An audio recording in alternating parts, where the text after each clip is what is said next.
നമ്മുടെ വീടുകളിലെ ജനാലകൾ മുതൽ കയ്യിലിരിക്കുന്ന സ്മാർട്ട് ഫോൺ വരെ എവിടെ നോക്കിയാലും നാം കാണുന്ന ഗ്ലാസ്. അത് വെറും മണൽ കൊണ്ടാണ് നിർമ്മിച്ചത് എന്ന് പറഞ്ഞാൽ നിങ്ങൾ വിശ്വസിക്കുമോ?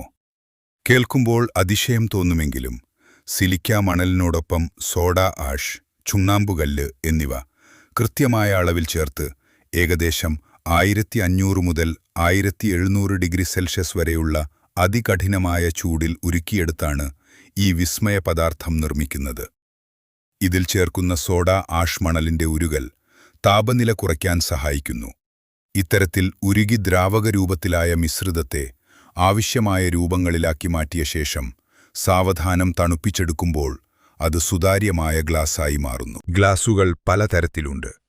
ജനാലകൾക്കും കുപ്പികൾക്കും സാധാരണയായി ഉപയോഗിക്കുന്ന സോഡ ലൈം ഗ്ലാസ്, ലാബ് ഉപകരണങ്ങളിലും ഓവൻ പാത്രങ്ങളിലും ഉപയോഗിക്കുന്ന ചൂടിനെ പ്രതിരോധിക്കുന്ന ബോറോസിലിക്കേറ്റ് ഗ്ലാസ്, സാധാരണ ഗ്ലാസിനേക്കാൾ 5 ഇരട്ടി കരുത്തുള്ളതും മൊബൈൽ സ്ക്രീനുകളിലും കാറുകളിലും സുരക്ഷയ്ക്കായി ഉപയോഗിക്കുന്നതുമായ ടെമ്പേർഡ് ഗ്ലാസ്, കാഴ്ച മറയ്ക്കാനായി ഉപയോഗിക്കുന്ന ഫ്രോസ്റ്റഡ് ഗ്ലാസ് എന്നിവ ഇതിൽ പ്രധാനപ്പെട്ടവയാണ്.